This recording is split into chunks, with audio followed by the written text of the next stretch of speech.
Hi, I'm Ben from the DawStudio.com, and today we are talking about drum sequencing basics.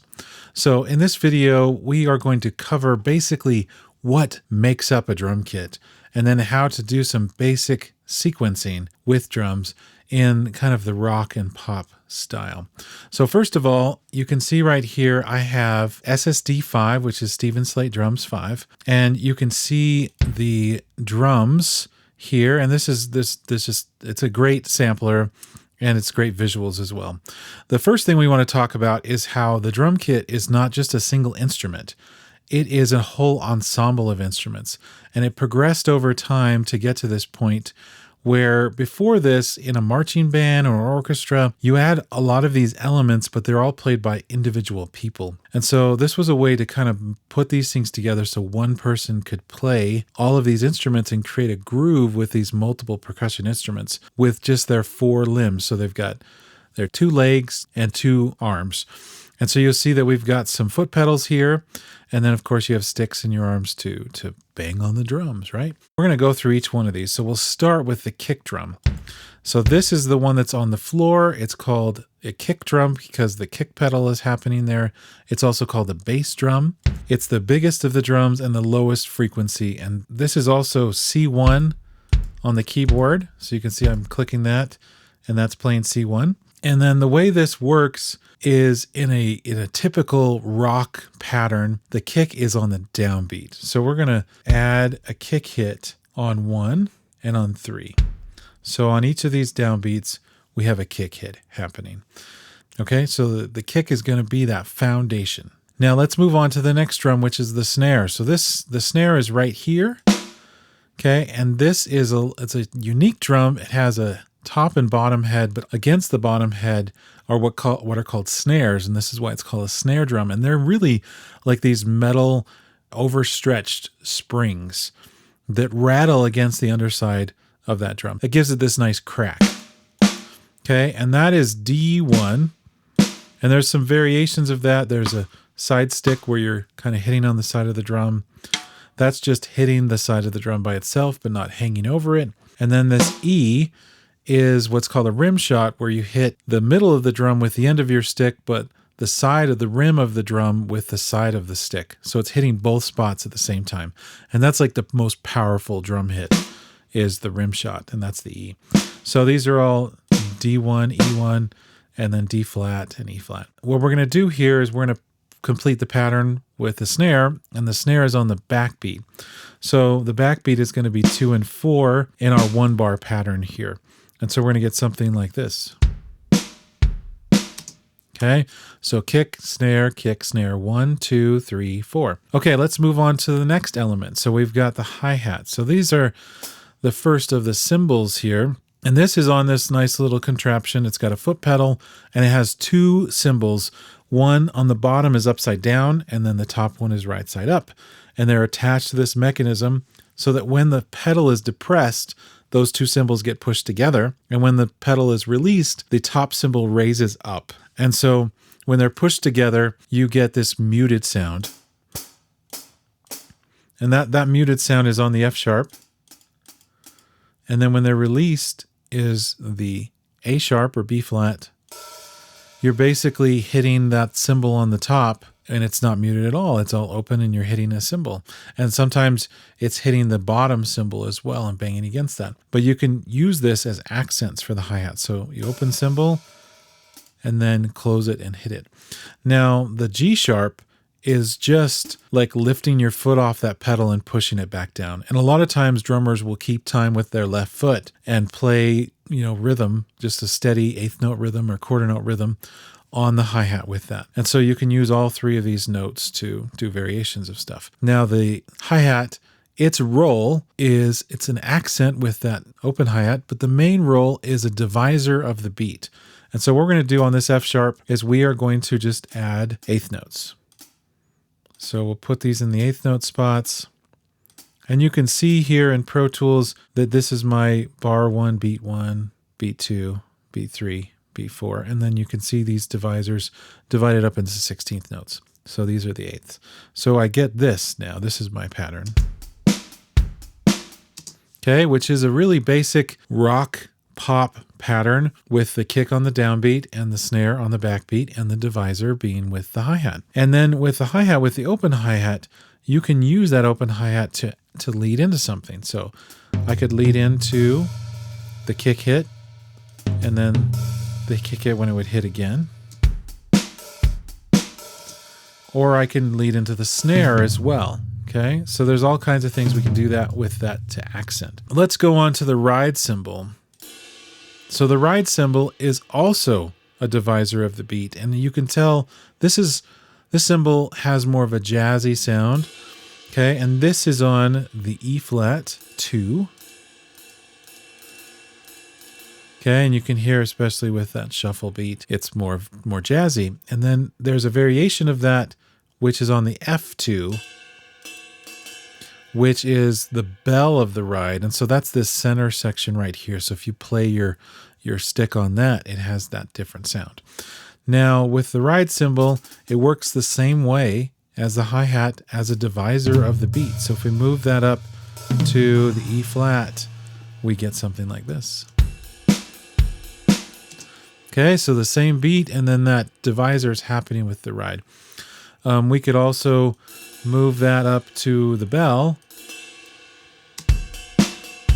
and have more of a ringy sort of divisor of the beat there. But that is used quite commonly. Sadly, in the past 5-10 years, the ride has fallen out of favor with popular music and rock music, especially pop music, and you really can't use it anymore because it's kind of typecast or stereotyped as sounding very jazzy. But it's used a ton in jazz and it sounds great in jazz, but sadly it's kind of gotten that misnomer. And that's just recently. If you go in the past in lots of classic rock, they use the ride all the time to go to different sections, the bridge section and go to the chorus. But it's a great cymbal, has lots of variation, but we're going to put that back to the hi-hat for now. Now we have the rest of the cymbals. So these are all what we would call crash cymbals, but these are variations of it. The crash cymbals are for accents. So these are both crashes, and then this is a China crash, and then this is a splash crash, which is just smaller. And there's all kinds of crashes, and they all have varying sounds, but they're all for accenting. Like we're moving into a new section, we're going to hit this on the downbeat, or we're going to accent the chords that the guitars are hitting or something. And that's what the crash cymbal kind of functions as. If we try to move our divisor of the beat to the crash cymbal, it ends up being a little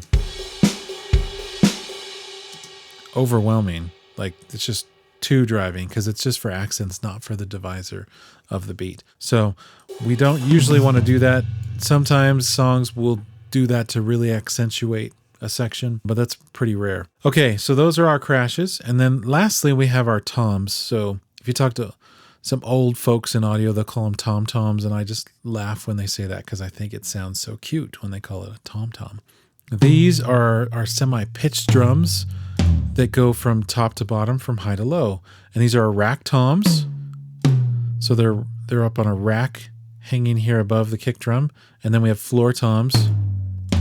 And your drum kit can have anywhere from 1 to like 6 or 25 toms. It depends on how crazy you are with how many toms.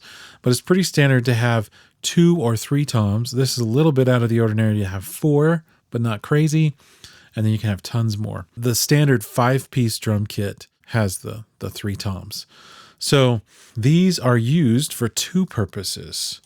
They are used as fills to transition to a new section, or they can be used also as a divisor of the beat. So if we move this hi-hat note to the F, then now that F is this low tom, and I did forget to say the toms are C2, B2, A2. In this circumstance, these two are the same tom, and then G1 and F1.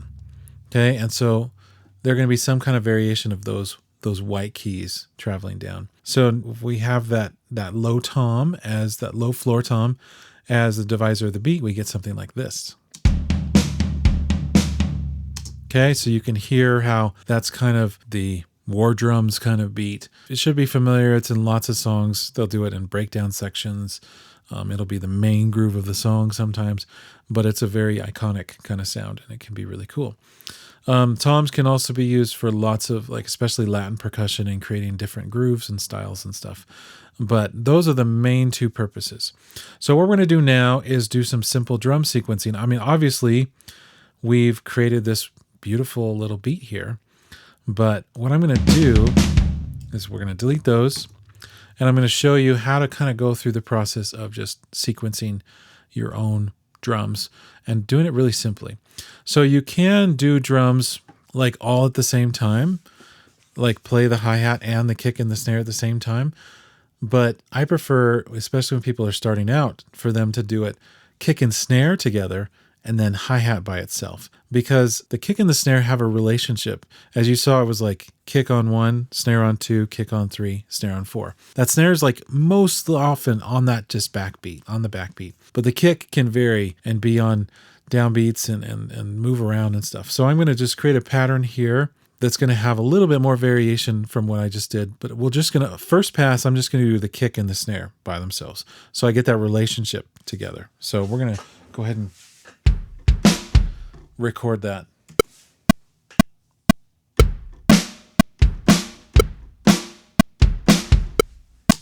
Okay, so there's our simple pattern there. And you can see I got a little excited and got earlier and earlier as time went by. So I'm going to select those, hit Option 0 here in Pro Tools, and I'm going to quantize. And I'm just going to keep it at 100%. So we apply that, and now everything's moved exactly on the beat. I usually do like 75, 80%, depending on the style. But for right now, I'm doing 100%, so it just goes exactly on there. So here's our result. Okay, and so you can see it's a little bit of variation from having the kick on 2, it's on 2.5, and then on the second bar, we have 2.5 and 3.5 to lead us to it. Okay, so we're going to go back to the beginning, and now we're going to add some hi-hat to it. So our F sharp.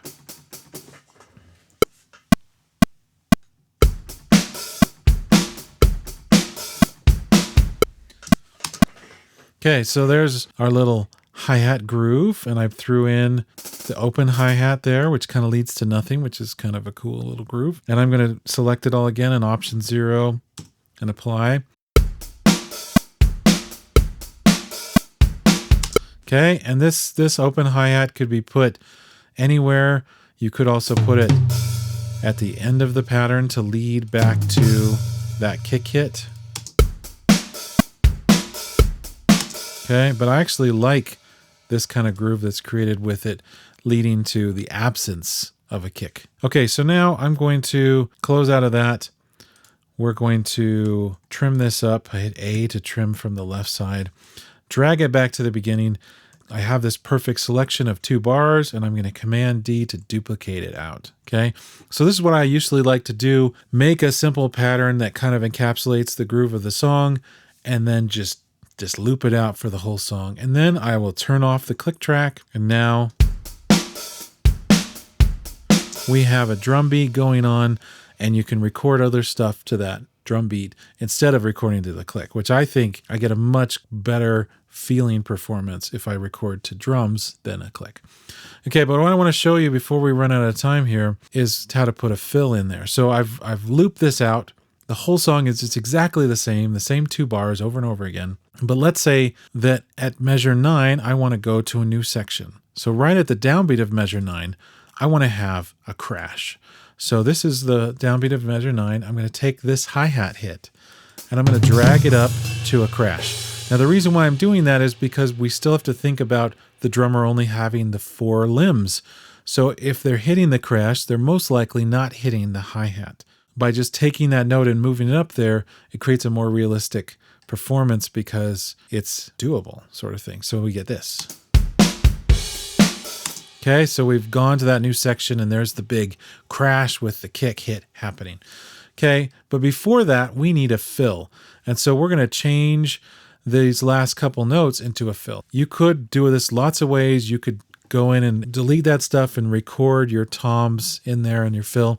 But I'm just going to move the notes around and make it into a fill. So first of all, we can't have the hi-hat still going because the drummer is going to be busy playing the toms. So the first thing we're going to do is get rid of some of those hi-hat notes. And then I'm just going to take the snare and the kick hits here, and I'm going to move them to some of these other notes. So right there, I'm just going to take and I think we'll move that to a snare. And there's a simple fill right there. Okay, so just like tom-tom, fill. Ooh, there's the tom-tom comment, right? Hitting each tom, and then boom, I'm into the fill. Now this can get more and more complex. I can add extra notes. I can make this. I'm holding Option as I'm duplicating the notes. Okay, I can make this a much faster fill with 16th notes. Okay, and there's just tons of variation. And really, to me, when I was learning how to do this, I was trying to play the drums and trying to learn how to play drums. You know, because as a guitarist and bassist, as soon as the drummer leaves in practice, you just jump on the drums, you know. You take a break and the drummer leaves and somebody else jumps on the drums and plays drums. So that's what I would do. But I was always learning from drummers kind of how they do fills. And then I'm listening to what they're doing with their fills. And I use that to create better fills with my MIDI sequencing of the drums. So anyways, there we go. We've got this nice little drum groove and a nice little fill. And a big crash hit to take us into the next section. So that wraps things up.